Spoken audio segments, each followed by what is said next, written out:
تو کہتا کہ اس میں کوئی بڑی بات نہیں ہے, ہم جہاں سے چن رہے تھے آپ چھپ کے دیکھ رہے ہوں گے. تو اسی لیے حضور پاک صلی اللہ تعالیٰ علیہ وسلم نے فرمایا کہ میں خود تیری ہاتھ میں جو چیز ہے وہ خود بتائے کہ میں کون ہوں. اس نے کہا کہ اس سے اچھی بات کیا ہو سکتی ہے. جیسے اس نے یہ کہا تو کنکریوں نے جواب دیا کہ ابو جہل سن لے, ہم تیری قید میں ضرور ہیں لیکن کلمہ مصطفیٰ کا پڑھیں گے, کلمہ مصطفیٰ کا پڑھیں گے. ترنت کنکریوں نے کہا لا الہ الا اللہ واشہد ان محمد عبدہ ورسولہ. تاریخ اسلام میں آتا ہے کہ اس نے ترنت کنکریاں زمین پہ پھینکی اور کہا آپ تو جادوگر ہیں, معاذ اللہ. تو نتیجہ کیا ملا دوستوں, برادران اسلام, نتیجہ کیا ملا؟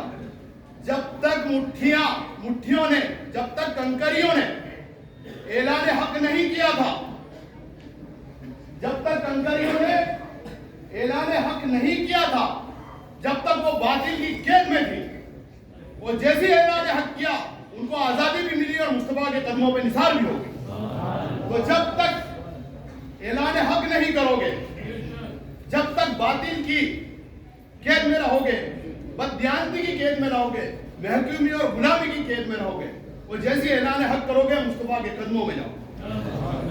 ہماری یہ سب قرآن سے تھا. ہماری تاریخ ہم نے بلا دی. نوجوان نسل کو یہ نہیں معلوم کہ حضرت خالد بن ولید رضی اللہ تعالیٰ عنہ اللہ کے کس درجے کے صحابی تھے, حضور پاک کے کس درجے کے صحابی تھے. اللہ تبارک و حضور پاک صلی اللہ تعالیٰ علیہ وسلم نے انہیں اللہ کی تلوار کہا. سینکڑوں جنگیں لڑی حضرت خالد بن ولید رضی اللہ تعالیٰ عنہ نے, اور اللہ تبارک و تعالیٰ نے ہر جنگ میں کامیابی عطا کری. ایسے حالات ہو گئے تھے کہ جب بھی زخم لگتا تھا تو نئے زخم کے اوپر ہی زخم لگتا تھا, جسم میں کوئی جگہ نہیں بچی تھی. حضرت خالد بن ولید ایک روز دمشق کی بات ہے, آخری وقت میں حضرت خالد بن ولید رضی اللہ تعالیٰ عنہ دمشق چلے گئے. انہوں نے کہا اپنے ایک دوست کو ہاتھ کی آستین اٹھائی اور بتایا کہ میرا ہاتھ کو دیکھ اور یہ بتا کہ اس میں کوئی زخم کا نشان, کوئی ایسی خالی جگہ نظر آتی ہے. انہوں نے کہا ابو سلیمان, یعنی ان کی کنیت ہے, ابو سلیمان اس میں کوئی ہاتھ میں کوئی خالی جگہ نظر نہیں آتی. آپ نے بھیڑ بتائی, حتیٰ کہ اتنے زخم آئے تھے کہ جب بھی زخم لگتا تھا تو زخم کے اوپر ہی لگتا.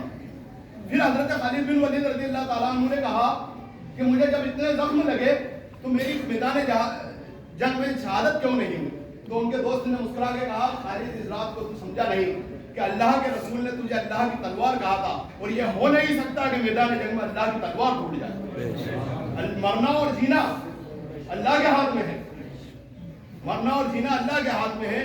جو اللہ سے ڈرتا ہے وہ کسی سے نہیں ڈرتا. حضرت طارق بن زیاد کو ہم بھول گئے. طارق بن زیاد ایجپٹ کا پورا سمندر پار کر کے گئے, اور پار کرنے کے بعد انہوں نے اپنی کشتیاں جلا دی, اور کشتیاں جلانے کے بعد انہوں نے کہا کہ اسلام کے سپاہیوں جس راستے سے آئے تھے وہ راستہ بند ہے. سامنے اندلو سے 7,000 فوج لے کے گئے, اور 7,000 فوج 1,30,000 فوجوں کا غالب آئی. حضرت سعد بن وقاص رضی اللہ تعالیٰ عنہ کی آپ تاریخ پڑھیں. جب آپ تاریخ پڑھیں گے تو یہ آپ کے سامنے کچھ نہیں, دنیا آپ کو حقیر نظر آئے. 6 لاکھ مربع میل حضرت عمر فاروق رضی اللہ تعالیٰ عنہ, کوئی 5 سال کے لیے بن کیا ہے آپ کے نظر؟ 6 لاکھ مربع میل کے مالک حضرت سعد بن وقاص رضی اللہ تعالیٰ عنہ نے جب دریا دجلہ کے اندر گھوڑے ڈال دیے, بہتے ہوئے پانی میں گھوڑے ڈال دیے, تو علامہ اقبال رضی اللہ تعالیٰ عنہ, علامہ اقبال نے فرمایا کہ دشت تو دشت دے, دریا بھی نہ چھوڑا ہم نے, بحر ظلمات میں دوڑا دیے گھوڑے. حقانیت کا ساتھ دینا ہے, حقانیت کو سمجھنا اور حق کو پہچاننا ہے. حضور پاک صلی اللہ تعالیٰ علیہ وسلم کی ایک سنت پر عمل کرنا ہے, اللہ کے قرآن کو سمجھنا ہے اور اس کے حساب سے عمل کرنا ہے. میرے محترم بزرگ کو دوستوں, یہی حالت تھی ہماری کہ لوگوں نے ہمیں فاتح عالم بھی کہا ہے, لوگوں نے ہمیں فاتح عالم بھی کہا ہے. ہم لوگ وہی ہیں یہ کہا بھی نہیں جاتا, ہم لوگ وہی ہیں یہ کہا بھی نہیں جاتا.